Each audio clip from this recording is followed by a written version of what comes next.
Welcome to future zone academy. आज हम class 12 की ग्रामर सेक्शन की ओर बढ़ते हैं। ग्रामर में हमारा चैप्टर चल रहा था सिंथेसिस ऑफ सेंटेंसेस। मैंने आप लोगों से बार बार बताना है कि सिंथेसिस ऑफ ये आपका जो चैप्टर है ये बहुत ही हार्ड है, इसलिए हम क्या करेंगे, इसको थोड़ा थोड़ा तोड़कर पढ़ेंगे और एक एक टॉपिक को अच्छे से समझने का प्रयास करेंगे। आप लोगों से रिक्वेस्ट है कि आप वीडियो को बिल्कुल भी स्किप ना करें, और अगर आप लोगों को वीडियो अच्छी लगे तो आप वीडियो को लाइक भी करें और हमारे चैनल को ज़्यादा से ज़्यादा सब्सक्राइब भी करें। ओके, और अगर आप हमारे स्पेशल बैच से जुड़ना चाहते हैं तो आप 8755084148 पर आप संपर्क कर सकते हैं। 8755084148 पर आप संपर्क कर सकते हैं। स्पेशल बैच में आपको कैसे पढ़ाया जाएगा, इसके लिए आप फ्यूचर जोन एकेडमी में एक स्पेशल वीडियो पढ़ी है, ऑनलाइन कैसे पढ़ें उसे देख सकते हैं। आइए हम चैप्टर की ओर बढ़ते हैं। आज का हमारा जो टॉपिक है चैप्टर में वो है विभिन्न विधियों को एक साथ मिलाकर प्रयुक्त करना। आप कैसे सिंथेसिस बना सकते हैं जब आपके कई सारे सेंटेंस एक साथ दिए गए हो और आप उनको जोड़ना चाहते हैं। तो यहां पर ऐसे ही कुछ एग्जाम्पल लिए गए हैं ताकि आप अच्छे से समझ सकें, तो आप ध्यान दीजिए। देखिए आप लोग एग्जाम्पल, ही रेज्ड हिज गन, उसने अपनी गन उठाई। ही टुक एम, और उसने अपना एम देखा। ही शॉट द टाइगर, और उसने टाइगर को शूट कर दिया। तो आप कैसे बनाएंगे, आप देखिए दो सेंटेंस जो आपके हैं इनको आप अलग बनाएंगे और बीच में आप किस चीज को ऐड कर लेंगे, एंड, और बाद में जो आपका सेम रहेगा ही शॉट द टाइगर, इसमें आपका बिल्कुल भी परिवर्तन नहीं होगा। तो आइए दोनों प्रकार से बनाकर देखते हैं। पहले हम प्रेजेंट पार्टिसिपल के रूप में देखते हैं। तो प्रेजेंट पार्टिसिपल के रूप में आप कैसे बनाएंगे, यहां पर बन जाएगा आपका रेजिंग हिज गन। मैं आपको यहां से बदल कर दिखा रहा हूं, तो आपका क्या बन जाएगा, raising, RAISING, raising his gun. मैंने पहले इसको बदला, उसके बाद मैंने आपको बताया कि बीच में आपको क्या लगाना पड़ेगा, एंड लगाना पड़ेगा। फिर यहां पर देखिए ये आपका बन रहा है ही टुक एम, तो आप इसको कैसे बनाएंगे, टेकिंग एम बना देंगे। क्या बना देंगे, टेकिंग एम, आप ध्यान रखिए। उसके बाद आपका बन जाएगा बिल्कुल same he shot the tiger, ये आपका बिल्कुल भी चेंज नहीं होएगा, ही शॉट द टाइगर। आप बिल्कुल आराम से समझिए इस चीज को कैसे बदला हमने इसमें और इसमें प्रेजेंट पार्टिसिपल के हिसाब से चेंज किया, और बीच में आपका क्या लगा दिया, एंड लगा दिया, और बाकी आपका क्या रह गया, सेम रह गया है। वैसे आपको बताऊं मैं, लास्ट का जो आपका जो ऑब्जेक्टिव पार्ट्स होता है उसमें हम बिल्कुल भी चेंज नहीं करते हैं। एक और परफेक्ट पार्टिसिपल के रूप में इसको बनाकर देखते हैं कि ये कैसा बनेगा। मैंने आपको बताया था कि जो आपका परफेक्ट पार्टिसिपल होता है उसमें पहले ही हैविंग लगता है। क्या लगता है, हैविंग। उसके बाद आपकी थर्ड फॉर्म आती है, हम उससे इसको स्टार्ट कर देते हैं। तो यहां पर भी हम ऐसा ही करने वाले हैं। तो देखिए आप लोग क्या करेंगे, तो यहां पर आपका लग जाएगा, हम यहां पर बनाएंगे इसको हैविंग रेज्ड। रेज्ड किसकी थर्ड फॉर्म लगी, रेज्ड की, तो यहां पर हैविंग रेज्ड आ जाएगा। उसके बाद हिज गन आपका सेम रहेगा, हिज गन आपका सेम रहेगा। फिर आपको क्या करना है, एंड लगाना है, जैसे मैंने आपको बताया था एंड लगाना है। उसके बाद टेकन एम, यहां पर भी आप थर्ड फॉर्म यूज करेंगे क्योंकि आप परफेक्ट पार्टिसिपल यूज कर रहे हैं, तो परफेक्ट पार्टिसिपल में आपकी थर्ड फॉर्म लगेगी। तो आपका क्या बन जाएगा, टेकन एम, क्या रहेगा आपका, टेकन एम, और बाकी आपका सेम रह जाएगा, क्या रहेगा, ही शॉट द टाइगर। तो ये आपका क्या रहेगा, बिल्कुल सेम रह जाएगा। तो आई होप आप इसको अच्छे से समझ गए होंगे। अगर आप लोगों को फिर भी कोई प्रॉब्लम रह जाती है तो आप कमेंट्स में, स्पेशल बैच में और हमारे कॉन्टैक्ट नंबर पे दोबारा से संपर्क कर सकते हैं। ओके, आइए आगे बढ़ते हैं। नेक्स्ट एग्जांपल है आपका, he could not eat hard food, वह हार्ड फूड नहीं खा सकता है। ही वॉज वेरी ओल्ड, वो बहुत ज्यादा बूढ़ा है। He had lost his teeth, वह अपने दांत खो चुका है। तो आप इसको कैसे बनाएंगे, यहां पर भी मैं आपको वैसे ही बताने वाला हूं जैसे आप लोग अभी पीछे बना चुके हैं। एक तो आपको क्या करना है, यहां पर ध्यान दीजिए, आपको पहले एंड यूज करना है। तो आप इसको पहले रीऑर्डर में सेट कीजिए। कैसे रीऑर्डर में सेट करेंगे आप लोग, आप इसको रीऑर्डर में कैसे सेट करेंगे, ध्यान रखिए आप लोग, ध्यान रखिए क्या रखना है आपको, ध्यान। ही वॉज वेरी ओल्ड, ये आपका पहले आएगा। फिर दूसरे पे आपको क्या लेंगे, दूसरे पे आप इसके लेंगे, क्यों, क्योंकि देखिए he was very old, he had lost his teeth, वो बहुत बूढ़ा है और उसने अपने दांत खो दिए हैं, इसलिए वह हार्ड फूड नहीं खा सकता है। तो तीसरे पर आप इसको ले लेंगे। ओके, तो अब हम पहले इसको बनाएंगे।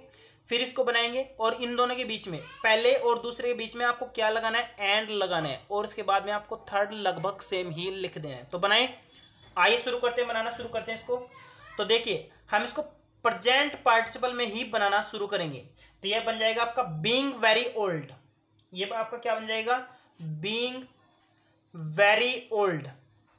मैंने आपको पहले वाला बनाया। उसके बाद देखिए बीइंग वेरी ओल्ड का मतलब बूढ़ा होने के कारण, तो यहां पर आपका एंड लग जाएगा क्योंकि मैंने आपको बताया इन दोनों के बीच में एंड आ जाएगा। उसके बाद having lost his teeth, having lost his teeth. ये देखिए क्रम मैंने इसलिए बनाया ताकि आप लोग इसको अच्छे समझ सकें। देखिए ये आपका पहले क्रम पर इसलिए आ रहा है क्योंकि वो बहुत बूढ़ा है, दूसरे पर इसलिए उसने अपने दांत खो दिए हैं, तीसरे पर और उसको खाना हार्ड लग रहा है, तो तीसरे पर आपका क्या रहेगा, यहां पर देखिए हैविंग लॉस्ट हिज टीथ, उसके बाद आपका कोमा लग जाएगा।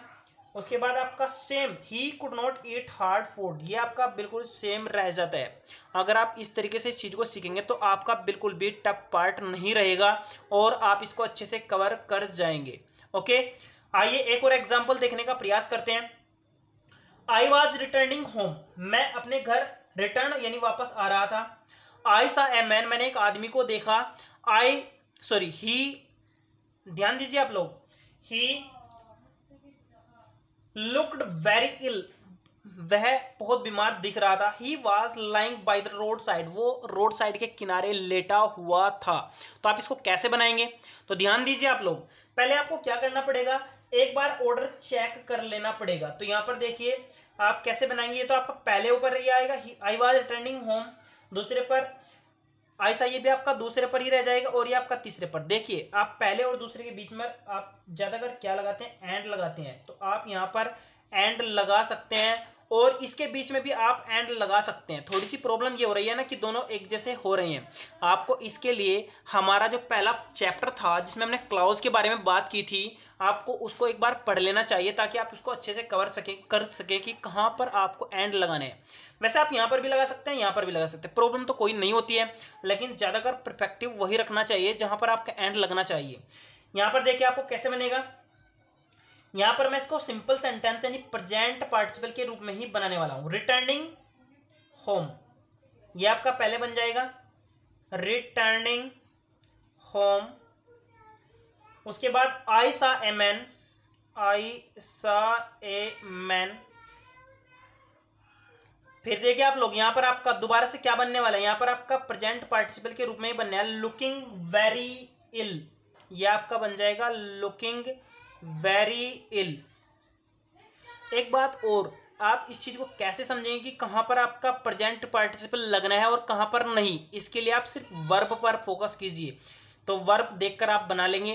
तो यहां पर आपका बन गया लुकिंग वेरी इल। उसके बाद आप देखिए, उसके बाद आप क्या कहेंगे, and lying by the road side, ये आपका सेम रह जाएगा, and lying by the road side. थोड़ी सी राइटिंग मेरी बहुत ख़राब है, इसको मैं बहुत सुधारने का प्रयास भी किया है लेकिन समझ नहीं पाया हूँ कि कैसे सुधरेगी। अगर आप लोग जानते हैं तो आप कमेंट्स में ज़रूर बताएं। तो आपको मैं एक बार दोबारा से पूरा का पूरा कंप्लीट बता दूं। रिटर्निंग होम, आई सा ए मैन, घर आते समय मैंने एक आदमी को देखा। लुकिंग वेरी इल, दिख रहा था कि बहुत बीमार है। And lying by the road side, road के किनारे पर लेटा हुआ था। तो इस प्रकार ये आपका बनकर कंप्लीट हो गया है। ओके, आई होप कि आप अच्छे से समझ गए होंगे। जल्द ही मैं न्यू स्टाइल की जो आपकी जो मतलब ग्रामर है उसका मैं क्या करूंगा कि उसकी जो एक्सरसाइज है उसकी सोल्व करके आपको दिखाने वाला हूं। उसके एक्सरसाइज के मैं कुछ पॉइंट्स आपके सामने पेश करूंगा, जो आपके टफ टफ क्वेश्चन होंगे उनको मैं हल भी करके दिखाऊंगा। आइए एक और एग्जांपल देखते हैं। ये आपका नया पैटर्न है, आप इससे भी कंबाइन सेंटेंस कर सकते हैं। ये आपका ज्यादातर पेपर में भी आता है। तो ये है बाय यूजिंग एन इन्फिनेटिव। अब प्रॉब्लम ये भी आएगी कि आपका इन्फिनेटिव क्या है, तो इन्फिनेटिव को भी मैं यहाँ पर थोड़ा थोड़ा सा क्लियर कर दूंगा। वैसे हमने इन्फिनेटिव के ऊपर बहुत सारी टॉपिक्स के बारे में पीछे वीडियो बनाई हुई है, उसकी डिस्क्रिप्शन में मैं लिंक देने का प्रयास करूंगा। तो आइए इसको समझने का प्रयास करते हैं। जो आपके इन्फिनेटिव होते हैं वो आपकी वर्ब की फर्स्ट फॉर्म के सामने टू लगाकर बनते हैं। याद रखिए, अगर आपकी फर्स्ट फॉर्म के सामने टू लग गया तो समझिए कि आपके इन्फिनेटिव बनकर तैयार हो गए हैं। तो आप इसकी सेंटेंस कैसे बनाएंगे, कैसे इससे कंबाइन करेंगे, तो बिल्कुल ईजी है। आपको वर्ब के पहले टू लगाकर बिल्कुल सेम लिख देना है। देखिए, I am going to Agra, मैं आगरा जा रहा हूं। I want to see the Taj Mahal, मैं ताजमहल देखना चाहता हूं। तो देख लिए आप इसको कैसे बनाएंगे, आप बिल्कुल आसान से इसको बनाएंगे। ये आपका सेम रहेगा और फिर आप क्या करेंगे, ये आप कट कर देंगे टू सी द ताजमहल, बिल्कुल सेम। यहाँ पर भी आप लोग इसको लिखना, देखिए आपका कैसे बन जाएगा, I am going to Agra to see the Taj Mahal. Clear बात, ये आपके सबसे इजी हैं और इनको आप आसानी से कवर भी कर सकते हैं। देखिए आप लोग दूसरा बनाकर दिखाता हूं आपको। The teacher is very old, he could not work properly. Teacher आपका बहुत बूढ़ा है और वह अच्छी तरह से काम नहीं कर पा रहा है। तो आप कैसे बनाएंगे, तो ये आपका बन जाएगा, कैसे बनेगा आपका ये, तो ये बन जाएगा द टीचर इज वेरी की जगह आप टू भी लगा सकते हैं, the teacher is too old. यहाँ पर the teacher is very old भी लिख सकते हैं, यहाँ पर the teacher is too old. Too लगाना वैसे बेहतर रहता है, क्यों, क्योंकि वेरी की जगह हम टू लगाएंगे तो आपका बेहतर बन जाएगा सेंटेंस। तो आप क्या लिखेंगे, the teacher is too old. आप देखिए आगे क्या बन जाएगा, यहाँ पर आ जाएगा आपका, यहाँ पर आपका फिर टू लग जाएगा। ध्यान से देखिए आप लोग कैसे बनाएंगे इसको। उसके बाद यहाँ पर आपका लग जाएगा टू, क्या जाएगा टू, आगे आ जाएगा आपका, यहां पर आपका आ जाएगा टू वर्क प्रॉपरली। आपका ये बस लास्ट का आ जाएगा टू वर्क प्रॉपरली। ध्यान रखिए जब आपका नोट लग रहा है तो सेंस निकालनी है आपको, नहीं की। यहां पर आपका आ जाएगा the teacher is too old, अध्यापक आपका बहुत बूढ़ा है, डू वर्क काम करने के लिए, प्रॉपरली यानी प्रॉपर वे में अगर आप काम कराना चाहते हैं, ये आपका बूढ़ा है तो सीधा सा सेंस निकल गया ना आपका कि ये काम नहीं कर सकता है। तो आप यहाँ पर नोट प्रयोग में नहीं लाएंगे और ये आपका सीधा सा अर्थ दे देगा, the teacher is too old to work properly. Okay, आप ध्यान से देखिए आप इस सेंटेंस को, यहाँ पर आपका नोट यूज नहीं होगा। ओके, आइए एक और एग्जाम्पल देखते हैं। आई हैव सम ड्यूटीज, मेरे पास बहुत सारी ड्यूटीज हैं या कुछ ड्यूटीज हैं, आई मस्ट परफॉर्म देम। यहाँ पर भी आपका आई हैव सम ड्यूटीज, उसके बाद आपका टू परफॉर्म, बस आपको यहाँ पर हटाकर क्या लगा देना है, टू लगा देना, टू परफॉर्म देम या टू परफॉर्म देम। यहाँ पर देम आप हटा भी सकते हैं, लगा भी सकते हैं, इसको आप बिल्कुल भी सीरियस केस में ना लें। I have some duties to perform them, उन्हें पूरा करने के लिए। तो यहाँ पर आप देम लगा भी सकते हैं और नहीं भी लगा सकते हैं, दोनों आपके बिल्कुल करेक्ट होंगे। अगर आपको हमारी वीडियो अच्छी लगे तो आप इसको वीडियो को लाइक भी करें और जितनी हो सके उतनी शेयर भी करें और हमारे चैनल को सब्सक्राइब भी करें। Okay, thank you.